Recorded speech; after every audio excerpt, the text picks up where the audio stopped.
ਸਲਾਮ, ਆਦਾਬ ਤੇ ਸਤਿ ਸ਼੍ਰੀ ਅਕਾਲ। ਤੁਸੀਂ ਜੁੜੇ ਹੋਏ ਹੋ ਪੰਜਾਬੀ ਰੇਡੀਓ ਯੂਐਸਏ ਦੇ ਨਾਲ। ਪੰਜਾਬੀ ਰੇਡੀਓ ਯੂਐਸਏ ਦੇ ਨੈਸ਼ਨਲ ਅਤੇ ਇੰਟਰਨੈਸ਼ਨਲ ਰੇਡੀਓ ਨੈਟਵਰਕਸ ਦੇ ਨਾਲ ਸਾਡੇ ਸਭ ਡਿਜੀਟਲ ਪਲੇਟਫਾਰਮਸ ਜਿਨ੍ਹਾਂ 'ਚ ਫੇਸਬੁੱਕ, YouTube, ਇੰਸਟਾਗ੍ਰਾਮ ਅਤੇ ਟਿਕਟੌਕ ਤੇ ਸਭ ਵੇਖਣ ਅਤੇ ਸੁਣਨ ਵਾਲਿਆਂ ਨੂੰ ਅਪਡੇਟ ਪਾਕਿਸਤਾਨ 'ਚ ਜੀ ਆਇਆਂ ਨੂੰ ਆਖਦੇ ਹਾਂ। ਮੈਂ ਹਾਂ ਆਪ ਸਭ ਦੇ ਨਾਲ ਮੌਜੂਦ ਪਰਵੀਨ ਮਸੂਦ ਤੇ ਮੇਰੇ ਨਾਲ ਸਾਥ ਦੇਣ ਲਈ ਮੌਜੂਦ ਨੇ ਮਸੂਦ ਮੱਲੀ ਜੀ। ਮਸੂਦ ਜੀ ਆਇਆਂ ਨੂੰ। ਜੀ ਬਹੁਤ ਧੰਨਵਾਦ ਪ੍ਰਵੀਨ ਤੁਹਾਡਾ। ਮੇਰੇ ਵੱਲੋਂ ਵੀ ਸਭ ਸਰੋਤਿਆਂ ਨੂੰ, ਸਭ ਦਰਸ਼ਕਾਂ ਨੂੰ ਦੋਵੇਂ ਹੱਥ ਜੋੜ ਕੇ ਸਲਾਮ, ਆਦਾਬ ਔਰ ਸਤਿ ਸ਼੍ਰੀ ਅਕਾਲ। ਅੱਜ ਅਮਰੀਕਾ 'ਚ ਜਦੋਂ 22 ਅਕਤੂਬਰ ਸਾਲ 2025 ਦਾ ਦਿਨ ਡੁੱਬ ਗਿਆ ਹੈ, ਪਾਕਿਸਤਾਨ 'ਚ 23 ਅਕਤੂਬਰ ਸਾਲ 2025 ਦਾ ਦਿਨ ਚੜ੍ਹ ਚੁੱਕਿਆ ਹੈ ਤੇ ਪਾਕਿਸਤਾਨ ਦੇ ਨਾਲ ਜੁੜੀਆਂ ਪਿਛਲੀਆਂ 24 ਘੰਟੇ ਦੀਆਂ ਵੱਡੀਆਂ ਖਬਰਾਂ ਦੇ ਇਸ ਬੁਲੇਟਿਨ 'ਚ ਆਪ ਸਭ ਨੂੰ ਜੀ ਆਇਆਂ ਨੂੰ ਕਹਿੰਦੇ। ਇਹ ਖਬਰਾਂ ਅਸੀਂ ਮੰਡੇ ਟੂ ਫਰਾਈਡੇ ਹਫ਼ਤੇ 'ਚ 5 ਦਿਨ ਤੁਹਾਡੇ ਵਾਸਤੇ ਪੰਜਾਬੀ ਰੇਡੀਓ ਯੂਐਸਏ ਦੇ ਨੈਸ਼ਨਲ ਇੰਟਰਨੈਸ਼ਨਲ ਰੇਡੀਓ ਨੈਟਵਰਕ ਦੇ ਨਾਲ ਆਪਣੇ ਸਭ ਡਿਜੀਟਲ ਪਲੇਟਫਾਰਮਸ ਤੇ ਬ੍ਰੌਡਕਾਸਟ ਕਰਨੇ ਆ। ਇਹਨਾਂ ਪਲੇਟਫਾਰਮ ਨੂੰ ਪਹਿਲਾਂ ਤਾਂ ਜੁਆਇਨ ਕਰੋ, ਸਬਸਕ੍ਰਾਈਬ ਕਰੋ, ਘੰਟੀ ਦਾ ਬਟਨ ਦਬਾਓ ਤਾਂ ਜੇ ਤੁਹਾਡੇ ਤੱਕ ਤਾਜ਼ਾ ਬਤਾਜ਼ਾ ਅਪਡੇਟਸ ਪਹੁੰਚ ਸਕਣ। ਤੇ ਜੇ ਇਹਨਾਂ ਖਬਰਾਂ ਨੂੰ ਸਪਾਂਸਰ ਕਰਨਾ ਹੋਏ ਤਾਂ ਸਾਡਾ ਟੈਲੀਫੋਨ ਨੰਬਰ ਹੈ ਜੀ 408 272 5200 4082725200। ਵਾਦੀਆਂ ਖਬਰਾਂ ਲੈ ਬਲੋਚਿਸਤਾਨ 'ਚ ਫਿਰ 6 ਅੱਤਗਰਦ ਮਾਰੇ ਗਏ ਤੇ ਕੇਪੀਕੇ ਸਰਕਾਰ ਨੇ ਜਿਹੜੀਆਂ ਬੁਲਟ ਪ੍ਰੂਫ ਗੱਡੀਆਂ ਫੈਡਰਲ ਸਰਕਾਰ ਨੂੰ ਵਾਪਸ ਮੋੜੀਆਂ ਨੇ। ਫੈਡਰਲ ਸਰਕਾਰ ਨੇ ਉਹ ਗੱਡੀਆਂ ਬਲੋਚਿਸਤਾਨ ਨੂੰ ਦੇਣ ਦਾ ਫੈਸਲਾ ਕਰਤਾ ਹੈ ਜੀ। ਇਹ ਪਹਿਲਾਂ ਤੇ ਮੈਂ ਇਹ ਬਲੋਚਿਸਤਾਨ ਦੇ ਨਾਲ ਹੀ ਜੁੜੀਆਂ ਦੋਵੇਂ ਖਬਰਾਂ ਨੇ। ਪਹਿਲੀ ਖਬਰ ਤੇ ਇਹ ਹੈ ਕਿ ਬਲੋਚਿਸਤਾਨ ਦਾ ਇਲਾਕਾ ਹੈ ਦਲਬਦੀਨ, ਉੱਥੇ ਇਹ ਮੁਕਾਬਲਾ ਜਿਹੜਾ ਹੈ ਫੌਜ ਔਰ ਅੱਤਗਰਦਾਂ ਵਿਚਕਾਰ ਹੋਇਆ ਹੈ, ਜਿਹਦੇ 'ਚ ਇਹ ਇਤਲਾਹ ਦਿੱਤੀ ਜਾ ਰਹੀ ਹੈ ਕਿ 6 ਅੱਤਗਰਦ ਨੇ ਜਿਹੜੇ ਉਹ ਮਾਰੇ ਗਏ ਨੇ ਔਰ ਇਹ ਬਹੁਤ ਸਖਤ ਮੁਕਾਬਲਾ ਹੋਇਆ ਜਿਹਦੀ ਹਵਾਈ ਨਿਗਰਾਨੀ ਹੈ ਜਿਹੜੀ ਉਹ ਵੀ ਕੀਤੀ ਗਈ।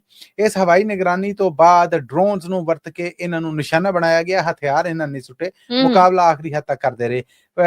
ਜਿਹੜੀਆਂ ਪਾਕਿਸਤਾਨੀ ਲਾਈਨ ਇਨਫੋਰਸਮੈਂਟ ਏਜੰਸੀਜ਼ ਨੇ ਉਹਨਾਂ ਦਾ ਕੋਈ ਕਹਿ ਲਵੋ ਕਿ ਜਾਨੀ ਨੁਕਸਾਨ ਨਹੀਂ ਹੋਇਆ ਔਰ ਬਕਾਇਦਾ ਇਹ ਪਹਿਲੀ ਵਾਰ ਇਹ ਜਿਹੜਾ ਮੁਕਾਬਲਾ ਹੋਇਆ ਹੈ ਦਾਲਬਦੀਨ 'ਚ, ਪਾਕਿਸਤਾਨੀ ਫੌਜ ਨੇ ਇਹਦੀ ਸੈਟੇਲਾਈਟ ਫੁਟੇਜਸ ਨੇ ਜਿਹੜੀਆਂ ਉਹ ਵੀ ਜਾਰੀ ਕੀਤੀਆਂ ਨੇ, ਉਹ ਵੀਡੀਓ ਵੀ ਜਾਰੀ ਕੀਤੀ ਹੈ ਕਿ ਇਹ ਅੱਤਗਰਦ ਨੇ ਜਿਹੜੇ ਇਹ ਫੌਜ ਦੇ ਨਾਲ ਲੜਨ ਦੇ ਨੇ ਜਾਂ ਮੁਕਾਬਲਾ ਕਰ ਰਹੇ ਔਰ ਉਹਨਾਂ ਨੂੰ ਮਾਰ ਰਹੇ। ਇੰਟੈਲੀਜੈਂਸ ਬੇਸ ਆਪਰੇਸ਼ਨ ਸੀਗਾ ਇਹ।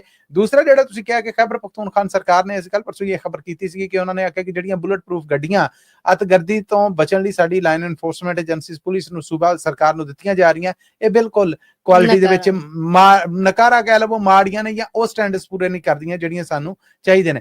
ਤਲਾਲ ਚੌਧਰੀ ਹੁਣ ਫੈਡਰਲ ਸਰਕਾਰ ਦੇ ਜਿਹੜੇ ਵਜ਼ੀਰ ਨੇ ਉਹਨਾਂ ਦਾ ਬਿਆਨ ਆਇਆ ਕਿ ਜੀ ਇਹ ਸਾਰੇ ਇੰਟਰਨੈਸ਼ਨਲ ਸਟੈਂਡਰਡ ਪੂਰੀਆਂ ਕਰਦੀਆਂ, ਇਹਨਾਂ ਨੂੰ ਵਾਪਸ ਮੋੜਨਾ ਕੋਈ ਅਕਲਮੰਦਾਂ ਵਾਲੀ ਗੱਲ ਤੇ ਨਹੀਂ। ਹੁਣ ਪਾਕਿਸਤਾਨ ਦੇ ਜਿਹੜੇ ਇੰਟੀਰੀਅਰ ਮਿਨਿਸਟਰ ਨੇ, federal interior minister Mohsin Naqvi ਹੋਣੇ, ਉਹਨਾਂ ਨੇ ਇਹ ਆਖਿਆ ਕਿ ਠੀਕ ਹੈ, ਨਹੀਂ ਤੇ ਨਾ ਸਹੀ, ਨਹੀਂ ਚਾਹੀਦੀਆਂ ਖੈਬਰ ਪਖਤੂਨਖਵਾ ਸਰਕਾਰ ਨੂੰ ਤੇ ਅਸੀਂ ਇਹੋ ਹੀ ਬੁਲਟ ਪ੍ਰੂਫ ਗੱਡੀਆਂ ਬਲੋਚਿਸਤਾਨ 'ਚ ਦੇਣ ਲੱਗੇ ਹਾਂ ਕਿਉਂਕਿ ਬਲੋਚਿਸਤਾਨ 'ਚ ਵੀ ਅੱਤਗਰਦੀ ਦੀ ਲਹਿਰ ਹੈ ਔਰ ਉੱਥੇ ਵੀ ਲੋੜ ਹੈ, ਸੋ ਇਹ ਇਕਵਿਪਮੈਂਟ ਉਧਰ ਜਾਣ ਲੱਗਾ ਜੀ। ਲਹਿੰਦੇ ਪੰਜਾਬ ਦੀ ਸੀਐਮ ਮਰੀਮ ਨਵਾਜ਼ ਦੀ ਅਗਵਾਈ 'ਚ ਫੈਸਲਾ ਕੀਤਾ ਗਿਆ ਹੈ ਕਿ ਲਾਊਡ ਸਪੀਕਰ ਐਕਟ ਨੂੰ ਹੋਰ ਸਖਤ ਕਰ ਦਿੱਤਾ ਜਾਏ। ਹੋਰ ਕੀ ਫੈਸਲੇ ਹੋਏ? ਅਸਲ ਦੇ ਵਿੱਚ ਤਹਿਰੀਕੇ ਲਬੈਕ ਪਾਕਿਸਤਾਨ ਇਹਨਾਂ ਦੇ ਜਿਹੜੇ ਕਹਿ ਲਵੋ ਕਿ ਮਾਮਲੇ ਕ੍ਰੈਕਡਾਊਨ ਦੇ ਹੁਣ ਅਹਿਲੇ ਸੁਨਨਤ ਵਲ ਜਮਾਤ ਦੇ ਲੋਕ ਨੇ ਜਿਹੜੇ ਉਹ ਹਕੂਮਤੀ ਮੈਂਬਰਾਂ ਨੂੰ ਮਿਲਣ ਵੀ ਨਹੀਂ ਦੇ ਨੇ। ਕੱਲ ਵੀ ਅਹਿਲੇ ਸੁਨਨਤ ਵਲ ਜਮਾਤ ਦੇ ਸਰਵਤ ਇਜਾਜ਼ ਕਰਦੀ ਹੁਣ ਜਿਹੜੇ ਉਹਨਾਂ ਦੀ federal interior minister Mohsin Naqvi ਹੋਣਾ ਦੇ ਨਾਲ ਗੱਲਬਾਤ ਹੋਈ ਹੈ, ਜਿਹਦੇ 'ਚ ਉਹਨਾਂ ਆਖਿਆ ਕਿ ਜੀ ਮੁਲਕ ਦੀ ਰਾਖੀ ਵਾਸਤੇ ਮੈਂ ਪੂਰਾ ਤਾਵਨ ਕਰਾਂਗਾ। ਯਾਨੀ ਹੁਣ ਦਾਣਾ ਇਹਨਾਂ ਵੱਡੇ ਆਲਮਾਂ ਦਾ ਜਿਹੜਾ ਉਹਨਾਂ ਨੂੰ ਪਹਿਲਾਂ ਤੇ ਵੱਖ-ਵੱਖ ਕਰ ਰਹੀ ਸਰਕਾਰ। ਮਰੀਮ ਨਵਾਜ਼ ਉਹਨਾਂ ਦੀ ਅਗਵਾਈ ਦੇ ਵਿੱਚ ਉਹਨਾਂ ਦੇ ਪੰਜਾਬ ਦੇ ਜਿੰਨੇ ਉਹਨਾਂ ਦੀ ਕੈਬਨਿਟ ਹੈ, ਕਿਚਨ ਕੈਬਨਿਟ ਹੈ, ਉਹਨਾਂ ਦੇ ਵਜ਼ੀਰਾਂ ਦਾ ਜੱਥਾ ਹੈ, ਉਹਨਾਂ ਦੇ ਨਾਲ ਉਹਨਾਂ ਦਾ ਇਕੱਠ ਹੋਇਆ, ਜਿਹਦੇ 'ਚ ਆਖਿਆ ਗਿਆ ਕਿ ਜੀ ਮਸੀਤਾਂ 'ਚ ਅਮੂਮਨ ਤੁਹਾਨੂੰ ਪਤਾ ਹੈ ਕਿ ਤਕਰੀਰਾਂ ਕੀਤੀਆਂ ਜਾਂਦੀਆਂ, ਜੁਮੇ ਵਾਲੇ ਦਿਨ ਸਪੀਚ ਕੀਤੀ ਜਾਂਦੀ ਹੈ, ਉਹਦੇ ਵਿੱਚ ਉਹ ਕਹਿੰਦੇ ਨੇ ਕਿ ਜਿਹੜੀ ਨਫ਼ਰਤ ਖਿਲਾਰਨ ਵਾਲੇ ਮਾਮਲੇ ਨੇ ਉਹਨਾਂ ਨੂੰ ਰੋਕਿਆ ਜਾਏ। ਜਲਸੇ ਜਲੂਸਾਂ 'ਚ ਜਿਹੜੇ ਸਪੀਕਰ ਸਾਊਂਡ ਸਿਸਟਮ ਵਰਤੇ ਜਾਂਦੇ ਨੇ ਉਹਨਾਂ 'ਚ ਲਲਕਾਰਨਾ, ਅਗਲੇ ਨੂੰ ਗੁੱਸਾ ਦਿਵਾਉਣਾ, ਦੂਸਰੇ ਧਰਮਾਂ ਦੇ ਖਿਲਾਫ ਨਾਅਰੇ ਲਾਉਣਾ, ਇਹ ਜਿਹੜੇ ਕੰਮ ਨੇ ਇਹ ਇਨਡਾਇਰੈਕਟਲੀ ਇਹ ਘੇਰਾ ਤੰਗ ਕੀਤਾ ਜਾ ਰਿਹਾ ਤਹਿਰੀਕ ਲਬੈਕ ਵਾਲਿਆਂ ਦੇ ਆਲੇ ਦੁਆਲੇ। ਤੇ ਇਹਦੇ ਨਾਲ ਇਹ ਆਖਿਆ ਗਿਆ ਹੈ ਕਿ ਉਹ ਅਫਗਾਨ ਸ਼ਹਿਰੀ ਹੋਣ, ਕਿਉਂਕਿ ਪਾਕਿਸਤਾਨ ਨੇ ਸਾਰੇ ਕੱਢ ਦਿੱਤੇ, ਅਫਗਾਨ ਬਸਤੀਆਂ ਮਕਾ ਦਿੱਤੀਆਂ, ਫਿਰ ਵੀ ਕਿਤੇ ਜਿਹੜੇ ਲੁਕੇ ਨੇ ਉਹਨਾਂ ਦੇ ਬਾਰੇ ਇਤਲਾਹ ਦੇਣ ਵਾਸਤੇ 15 ਹੈਲਪਲਾਈਨ ਜਿਹੜੀ ਪਾਕਿਸਤਾਨ 'ਚ ਹੈ 15 ਡਾਇਲ ਕਰੋ ਤੁਸੀਂ ਜਦੋਂ ਵੀ ਕੋਈ ਪ੍ਰੋਬਲਮ ਬਣਦੀ ਹੈ ਪੁਲਿਸ ਲਈ, ਤੇ ਉਹਦੇ ਤੇ ਇੱਕ ਸਪੈਸ਼ਲ ਡੈਸਕ ਬਣਾ ਦਿੱਤਾ ਗਿਆ ਜਿਨ੍ਹਾਂ ਦਾ ਕੰਮ ਇਹ ਹੈ ਕਿ ਬਾਕੀ ਸਾਰੀਆਂ ਵਾਰਦਾਤਾਂ ਇੱਕ ਪਾਸੇ, ਪਰ ਜਦੋਂ ਦੱਸਿਆ ਜਾਏਗਾ ਕਿ ਜੀ ਇੱਕ ਅਫਗਾਨ ਸ਼ਹਿਰੀ ਗੈਰ ਕਾਨੂੰਨੀ ਜਾਂ ਕਾਨੂੰਨੀ ਤਰੀਕੇ ਨਾਲ, ਪਾਕਿਸਤਾਨ ਨੇ ਤੇ ਕਾਨੂੰਨੀ ਨੇ ਜਿਹੜੇ ਉਹ ਵੀ ਕੱਢ ਦਿੱਤੇ ਨਾ, ਉਹ ਜੀ ਫਲਾਂ ਥਾਂ ਲੁਕਿਆ ਆ ਤੇ ਉਹਦੇ ਤੇ ਪਹਿਲੇ ਹੀ ਜਿਹਨੂੰ ਕਹਿੰਦੇ ਨੇ ਕਿ ਰੈਪਿਡ ਐਕਸ਼ਨ ਹੈ ਜਿਹੜਾ ਉਹ ਕੀਤਾ ਜਾਏਗਾ, ਰੈਪਿਡ ਰਿਸਪੌਂਸ ਹੈ ਜਿਹੜਾ ਉਹ ਦਿੱਤਾ ਜਾਏਗਾ ਔਰ ਫੌਰੀ ਤੌਰ ਤੇ ਗ੍ਰਿਫਤਾਰੀ ਕਰਕੇ ਉਹਨੂੰ ਪਾਕਿਸਤਾਨ ਤੋਂ ਡਿਪੋਰਟ ਕੀਤਾ ਜਾਏਗਾ। ਇਹੋ ਜਿਹੇ ਕੁਝ ਵੱਡੇ ਫੈਸਲੇ ਜਿਹੜੇ ਹੋਏ ਨੇ ਔਰ ਨਾਲ ਹੀ ਉਹਨਾਂ ਨੇ ਆਖਿਆ ਕਿ ਸਾਡਾ ਇਹ ਜਿਹੜਾ ਆਪਰੇਸ਼ਨ ਆ, ਕ੍ਰੈਕਡਾਊਨ ਆ, ਇਹਨੂੰ ਕਿਸੇ ਇੱਕ ਫਿਰਕੇ ਦੇ ਖਿਲਾਫ ਨਾ ਜਾਣਿਆ ਜਾਏ। ਹਰ ਉਹ ਫਿਰਕਾ ਜਿਹੜਾ ਮੁਲਕ ਦੁਸ਼ਮਣੀ ਦਾ ਕੋਈ ਕੰਮ ਕਰੇਗਾ ਅਸੀਂ ਉਹਦੇ ਖਿਲਾਫ ਕਾਰਵਾਈ ਕਰਾਂਗੇ। ਇਨਡਾਇਰੈਕਟਲੀ ਉਹਨਾਂ ਦਾ ਕਹਿਣ ਦਾ ਮਤਲਬ ਇਹ ਹੈ ਕਿ ਤਹਿਰੀਕੇ ਲਬੈਕ ਦੇ ਖਿਲਾਫ ਜਿਹੜੀ ਅਸੀਂ ਕਾਰਵਾਈ ਕਰ ਰਹੀ ਹਾਂ ਇਹਨੂੰ ਸੁੰਨੀ ਫਿਰਕੇ ਦੇ ਖਿਲਾਫ ਕਾਰਵਾਈ ਹੈ ਜਿਹੜੀ ਉਹ ਨਾ ਸ਼ੁਮਾਰ ਕੀਤਾ ਜਾਏ। ਜੀ ਲਹਿੰਦੇ ਪੰਜਾਬ 'ਚ ਲੋਕਲ ਗਵਰਨਮੈਂਟ ਚੋਣਾਂ ਜਿਹੜੀਆਂ ਨੇ ਉਹ ਫੇਰ ਟਲ ਗਈਆਂ ਨੇ, ਕੀ ਖਬਰ ਆ? ਹਜੇ ਤਾਂ ਜੀ ਅਸੀਂ ਦੱਸਿਆ ਸੀਗਾ ਕਿ ਗਵਰਨਰ ਸਾਹਿਬ ਨੇ ਜਿਹੜੇ ਉਹਨਾਂ ਨੇ ਸਮਰੀ ਸਾਈਨ ਕਰ ਦਿੱਤੀ। ਹੁਣ ਇਲੈਕਸ਼ਨ ਕਮਿਸ਼ਨ ਆਫ ਪਾਕਿਸਤਾਨ ਦਾ ਆਖਣਾ ਕਿ ਜੀ ਮੈਂ ਤੇ ਹਲਕਾਬੰਦੀਆਂ ਹੀ ਨਹੀਂ ਕੀਤੀਆਂ। ਕਿਹੜੀ ਹੱਦ ਕਿੱਥੋਂ ਕਿੱਥੇ ਤੱਕ ਜਾਂਦੀ ਏ, ਇਹ ਉਹ ਮਾਮਲੇ ਬਣ ਗਏ ਤੇ 4 ਹਫ਼ਤਿਆਂ ਦੀ ਮੋਹਲਤ ਆ ਜਿਹੜੀ ਉਹ ਆ ਇਲੈਕਸ਼ਨ ਕਮਿਸ਼ਨ ਆਫ ਪਾਕਿਸਤਾਨ ਵੱਲੋਂ ਪੰਜਾਬ ਸਰਕਾਰ ਤੋਂ ਮੰਗੀ ਗਈ ਕਿ ਜੇ ਤੁਸੀਂ ਕਹਿੰਦੇ ਜੇ ਤੇ ਸਾਨੂੰ 4 ਹਫ਼ਤਿਆਂ ਦੀ ਮੋਹਲਤ ਆਵੋ, ਉਹਦੇ ਵਿੱਚ ਹੱਦਬੰਦੀਆਂ ਦਾ ਕੰਮ ਆ ਜਿਹੜਾ ਉਹ ਅਸੀਂ ਸਿਰੇ ਚਾੜੀਏ, ਮਕਾਈਏ, ਨਿਬੇੜੀਏ, ਫਿਰ ਉਸ ਤੋਂ ਬਾਅਦ ਜਿਹੜਾ ਉਹ ਅੱਗੇ ਟੁਰਨੇ ਆ। ਯਾਦ ਰਵੇ ਕਿ ਇਹ ਅਦਾਲਤੀ ਹੁਕਮ ਤੇ ਸਭ ਕੁਝ ਹੋਣ ਡਿਆ ਹੈ, ਕੋਈ ਦਿਲੋਂ ਪੰਜਾਬ ਸਰਕਾਰ ਆ ਜਿਹੜੀ ਉਹ ਇਹਨਾਂ ਲੋਕਲ ਗਵਰਨਮੈਂਟ ਚੋਣਾਂ ਦੇ ਹੱਕ 'ਚ ਨਹੀਂ ਹੈ। ਜਿੰਨਾ ਟਾਲਿਆ ਗਿਆ। ਫਿਰ ਇਲੈਕਸ਼ਨ ਕਮਿਸ਼ਨ ਆਫ ਪਾਕਿਸਤਾਨ ਨੂੰ ਜਦੋਂ ਪੁੱਛਿਆ ਗਿਆ ਉਹਨਾਂ ਆਖਿਆ ਜੀ ਮੈਨੂੰ ਇਹ ਕੋਈ ਸੁਰ ਪੈਰ ਤੰਦ ਫੜਾਉਣ ਤੇ ਫੇਰ ਆਣਾ। ਉਹਨਾਂ ਆਖਿਆ ਜੀ ਕੀ ਕਰਦੀ ਸਰਕਾਰ? ਇਹ ਜੀ ਇਹਨਾਂ ਦੇ ਅਜੇ ਰੂਲਸ ਨੇ ਜਿਹੜੇ ਉਹ ਹੀ ਇਹਨਾਂ ਨੇ ਪੂਰਿਆਂ ਨਹੀਂ ਕੀਤੇ। ਫਿਰ ਅਦਾਲਤ ਨੇ ਹੁਕਮ ਦਿੱਤਾ ਕਿ ਜੇ ਇਹਨੇ ਚਿਰ 'ਚ ਪੰਜਾਬ ਸਰਕਾਰ ਇਹ ਕੰਮ ਕਰ ਲੈਂਦੀ ਹੈ ਤੇ ਠੀਕ ਹੈ, ਨਹੀਂ ਤੇ ਇਲੈਕਸ਼ਨ ਕਮਿਸ਼ਨ ਆਫ ਪਾਕਿਸਤਾਨ ਚੋਣਾਂ ਕਰਾਉਣ ਦਾ ਕੋਈ ਸਕੈਜੂਲ ਜਿਹੜਾ ਉਹ ਅਦਾਲਤ 'ਚ ਜਮ੍ਹਾਂ ਕਰਾਏ। ਉਹਨਾਂ ਆਖਿਆ ਠੀਕ ਹੈ। ਉਸ ਤੋਂ ਬਾਅਦ ਫਿਰ ਭਾਜੜ ਪਈ, ਜ਼ਿੰਮੇਦਾਰ ਬੈਠੇ, ਸਿਰ ਜੋੜੇ ਤੇ ਫਿਰ ਇਹ ਮਾਮਲੇ ਹੋਏ।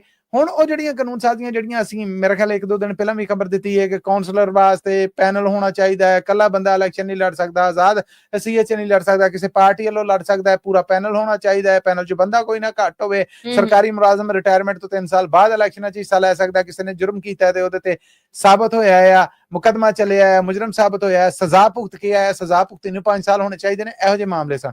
ਪਰ ਵਿੱਚ ਹੁਣ ਹਲਕਾਬੰਦੀਆਂ ਵਾਲਾ ਮਾਮਲਾ ਜਿਹੜਾ ਇਹ ਆ ਗਿਆ, ਇਹਦੇ ਨਾਲ ਫਿਰ ਡਿਲੇ ਹੋਏਗਾ। ਨਹੀਂ ਤੇ ਉਮੀਦ ਇਹ ਕੀਤੀ ਜਾ ਰਹੀ ਸੀ ਕਿ ਸ਼ਾਇਦ ਇਸ ਸਾਲ ਦੇ ਅਖੀਰ ਤੱਕ, ਦਸੰਬਰ ਤੱਕ election commission of Pakistan local government ਚੋਣਾਂ ਕਰਾ ਦੇਗਾ, ਜੋ ਕਿ ਆ ਵੀ ਇਲੈਕਸ਼ਨ ਕਮਿਸ਼ਨ ਆਫ ਪਾਕਿਸਤਾਨ ਦੇ ਸਰਕਾਰੀ ਜ਼ਰੀਏ ਨੇ ਜਿਹੜੇ ਔਰ ਜ਼ਿੰਮੇਦਾਰ ਨੇ ਜਿਹੜੇ ਉਹਨਾਂ ਨੇ ਬਿਆਨ ਦਿੱਤਾ।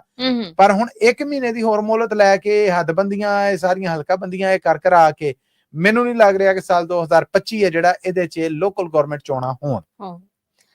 ਜੀ ਪਾਕਿਸਤਾਨ 'ਚ ਸੁਣਿਆ ਅੱਜ ਕੱਲ ਮੀਟ ਜਿਹੜਾ ਉਹ ਸਸਤਾ ਆ ਤੇ ਟਮਾਟਰ ਮਹਿੰਗੇ ਨੇ। ਨਾਲੇ ਸੁਣਨ ਚ ਆ ਰਿਹਾ ਜੀ 500 ਰੁਪਏ ਕਿਲੋ ਤੇ ਅਪੜ ਗਏ ਨੇ ਟਮਾਟਰ। ਜੀ ਬਿਲਕੁਲ ਇਹ 100% ਤੁਸੀਂ ਠੀਕ ਸੁਣਿਆ ਹੈ। 500 ਰੁਪਏ ਕਿਲੋ ਤੋਂ ਵੀ ਉੱਤੇ ਕਈ ਥਾਂ ਆਵਾਜ਼ਾਂ ਆ ਰਹੀਆਂ ਨੇ। ਜਦੋਂ ਤੋਂ ਪਾਕਿਸਤਾਨ ਤੇ ਅਫਗਾਨਿਸਤਾਨ ਜੰਗ ਲੱਗੀ ਉਦੋਂ ਤੋਂ ਕਹਿ ਰਹੇ ਨੇ ਕਿ ਕੰਟੇਨਰ ਟਮਾਟਰ ਜਿਹੜਾ ਉਹ ਅਫਗਾਨ ਟ੍ਰੇਡ ਰਾਹੀਂ ਆਂਦਾ ਸੀਗਾ, ਇੰਡੀਆ ਅਫਗਾਨਿਸਤਾਨ ਨੂੰ ਵੇਚਦਾ ਸੀਗਾ, ਅਫਗਾਨਿਸਤਾਨ ਅੱਗੋਂ ਪਾਕਿਸਤਾਨ ਨੂੰ ਵੇਚਦਾ ਸੀਗਾ, ਕੋਈ ਰੋਲਾ ਰੱਪਾ ਹੋਏਗਾ। ਸੋ 30 ਤੋਂ 35 ਕੰਟੇਨਰ ਨੇ ਜਿਹੜੇ ਟਮਾਟਰਾਂ ਦੇ ਉਹ ਆਉਂਦੇ ਸਨ ਪਾਕਿਸਤਾਨ, ਪਸ਼ਾਵਰ ਦੀਆਂ ਮੰਡੀਆਂ 'ਚ ਆਉਂਦੇ ਸਨ, ਉੱਥੇ ਵਿਕਦੇ ਸਨ। ਇਸੇ ਤਰ੍ਹਾਂ ਬਾਕੀ ਪੰਜਾਬ ਨੂੰ ਸਪਲਾਈਆਂ ਜਿਹੜੀਆਂ ਉਹ ਹੁੰਦੀਆਂ ਸਨ। ਹੁਣ ਇਹ ਲੜਾਈ ਕਾਰਨ ਬਾਰਡਰ ਹੋ ਗਏ ਬੰਦ। ਪੈਦਲ ਆਈ ਜਾਈ ਲਈ ਵੀ ਹਜੇ ਮਾਮਲੇ ਨੇ ਜਿਹੜੇ ਖਲੋਤੇ। ਸੈਂਕੜਾ ਕੰਟੇਨਰ ਨੇ ਜਿਹੜੇ ਉਹ ਇੱਧਰ ਤੇ ਉੱਧਰ ਫਸ ਗਏ, ਹਜ਼ਾਰਾਂ ਟਰੱਕ ਇੱਧਰ ਤੇ ਉੱਧਰ ਫਸ ਗਏ। ਪਾਕਿਸਤਾਨ ਤੇ ਸਾਰੀਆਂ ਸਰਹੱਦਾਂ ਬੰਦ ਕੀਤੀਆਂ, ਸ਼ਿਪਮੈਂਟਸ ਨੇ ਜਿਹੜੀਆਂ ਉਹ ਪੋਰਟਾਂ ਦੇ ਉੱਤੇ ਖਲੋਤੀਆਂ। ਸੋ ਟਮਾਟਰ ਆ ਜਿਹੜਾ ਪਹਿਲਾਂ ਤੇ ਰੁਲਦਾ ਸੀਗਾ, ਹੁਣ ਲੱਭਣ ਨਹੀਂ ਕੱਢਿਆ। ਉਹ ਕੱਲ ਇੱਕ ਨਾ ਮੀਮ ਪਾਈ ਸੀਗੀ ਸਾਡੇ ਸ਼ਕੀਦ ਜਮਾਲ ਨੇ, ਉਹ ਮੀਆਂ ਵਾਲੀ ਦਾ ਰਹਿਣ ਵਾਲਾ ਹੈ ਤੇ ਉਹ ਇਹ ਕਿ ਮੀਆਂ ਵਾਲੀ ਦੇ ਫਲਾਂ ਚੌਕ ਤੋਂ ਮੈਂ ਟਮਾਟਰ ਲੈ ਕੇ ਖੈਰ ਖਰੀਦ ਦੇ ਨਾਲ ਘਰ ਪਹੁੰਚ ਚੁੱਕੇ ਹਾਂ। ਮਤਲਬ ਕਿ ਹੁਣ ਤੁਹਾਡੇ ਕੋਲ ਕੀਮਤੀ ਮੋਬਾਈਲ ਆ ਤੇ ਉਹਦੇ ਖੁੱਲਣ ਦੇ ਚਾਂਸ ਘਟ ਗਏ ਨੇ, ਪਰ ਜੇ ਤੁਸੀਂ ਛਾਪਰ 'ਚ ਪਾ ਕੇ ਟਮਾਟਰ ਲੈ ਕੇ ਜਾ ਰਹੇ ਜੇ ਔਰ ਉਹ ਦਿਸ ਰਹੇ ਨੇ ਤੇ ਫਿਰ ਤੁਸੀਂ ਘਰ ਖੈਰ ਖਰੀਦ ਨਾ ਆਪੜ ਜੋ, ਤੇ ਇਸ ਤੋਂ ਵੱਡੀ ਕੋਈ ਗੱਲ ਨਹੀਂ।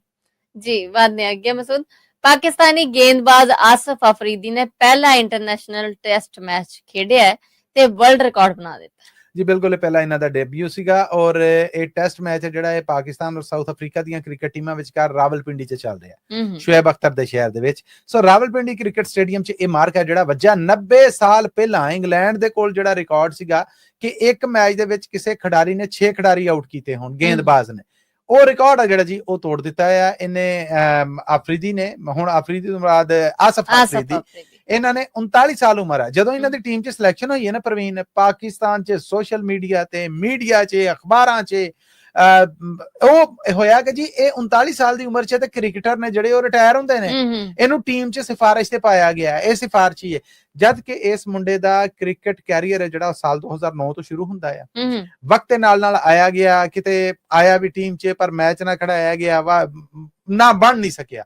ਬਟ ਹੁਣ ਜਦੋਂ ਇਹ ਆਖਿਆ ਜਾ ਰਿਹਾ ਲੈ ਪਿੰਡੀ ਕ੍ਰਿਕਟ ਸਟੇਡੀਅਮ 'ਚ ਸਲੋ ਪਿਚ ਆ, ਸਾਰੇ ਸਪਿਨਰ ਨੇ ਜਿਹੜੇ ਉਹ ਵਿਕਟਾਂ ਲੈਂਦੇ ਨੇ, ਇਹਨੇ ਲੈ ਲਈਆਂ ਕਿ 1 2 3 4 5 6 ਮੂੰਹ ਬੰਦ ਹੋ ਗਏ ਮੁਖਾਲਫਾਂ ਦੇ ਵੀ ਤੇ ਜਿਹੜੇ ਕਹਿ ਰਹੇ ਸੀ ਸਿਫਾਰਸ਼ੀ ਹੈ ਉਹਨੇ ਆਪਣੀ ਖੇਡ ਦੇ ਨਾਲ ਆਪਣਾ ਆਪ ਸਾਬਤ ਕਰ ਦਿੱਤਾ। ਔਰ ਇੰਜ ਪਿੰਡੀ ਕ੍ਰਿਕਟ ਸਟੇਡੀਅਮ ਆਸਿਫ ਅਫਰੀਦੀ ਲਈ ਇੱਕ ਯਾਦਗਾਰ ਕ੍ਰਿਕਟ ਸਟੇਡੀਅਮ ਰਿਹਾ ਦੋ ਹਵਾਲਿਆਂ ਨਾਲ। ਪਹਿਲਾ ਇਹ ਕਿ ਉਹਨਾਂ ਨੇ ਆਪਣਾ ਪਹਿਲਾ ਇੰਟਰਨੈਸ਼ਨਲ ਟੈਸਟ ਕ੍ਰਿਕਟ ਮੈਚ ਹੈ ਜਿਹੜਾ ਉਹ ਇਹ ਸਟੇਡੀਅਮ 'ਚ ਖੇਡਿਆ, ਔਰ ਦੂਜਾ ਕਿ ਪਹਿਲੇ ਹੀ ਮੈਚ ਦੇ ਵਿੱਚ 6 ਵਿਕਟਾਂ ਲੈ ਕੇ ਵਰਲਡ ਰਿਕਾਰਡ ਬਣਾ ਦਿੱਤਾ। ਜੀ ਮਸੂਦ ਇਹਦੇ ਨਾਲ ਹੀ ਅਸੀਂ ਆਪਣੇ ਸਰੋਤਿਆਂ ਕੋਲ ਲੈਣੀ ਇਜਾਜ਼ਤ, ਪਰ ਜਾਣ ਤੋਂ ਪਹਿਲੇ ਉਹੀ ਇੱਕ ਗੱਲ ਜਿਹੜੀ ਸੀ ਹਰ ਵਾਰੀ ਕਰਨੇ ਹੁੰਦੇ ਜੀ ਇਹ ਖਬਰਾਂ ਤੁਹਾਡੇ ਵਾਸਤੇ ਪੰਜਾਬੀ ਰੇਡੀਓ ਯੂਐਸਏ ਦੇ national and international radio network ਦੇ ਨਾਲ ਸਾਡੇ ਸਾਰੇ ਡਿਜੀਟਲ ਪਲੇਟਫਾਰਮਸ ਯਾਨੀ ਪੰਜਾਬੀ ਰੇਡੀਓ ਯੂਐਸਏ ਦੇ ਫੇਸਬੁੱਕ, YouTube, Instagram, TikTok ਇਹਦੇ ਤੇ ਵੀ ਪੇਸ਼ ਕੀਤੀਆਂ ਜਾਂਦੀਆਂ ਨੇ। ਹਫਤੇ 'ਚ 5 ਜਣੇ ਖਬਰਾਂ ਜਿਹੜੀਆਂ ਅਸੀਂ ਤੁਹਾਡੇ ਲਈ ਲੈ ਕੇ ਆਉਂਦੇ ਆ। ਸੋ ਇਹਨਾਂ ਖਬਰਾਂ ਨੂੰ ਸਪਾਂਸਰ ਕਰਨਾ ਹੋਏ ਤਾਂ ਸਾਡਾ ਟੈਲੀਫੋਨ ਨੰਬਰ ਹੈ ਜੀ 408 272 5500 408 272 5200। ਇਹਦੇ ਨਾਲ ਹੀ ਅਪਡੇਟ ਪਾਕਿਸਤਾਨ 'ਚ ਸਾਨੂੰ ਦਿਓ ਇਜਾਜ਼ਤ। ਅਗਲੇ ਅਪਡੇਟ ਪਾਕਿਸਤਾਨ ਤੱਕ ਲਈ ਮੇਰਾ ਤੁਹਾਡਾ ਸਾਡਾ ਸਾਰਿਆਂ ਦਾ ਰੱਬ ਰਾਖਾ।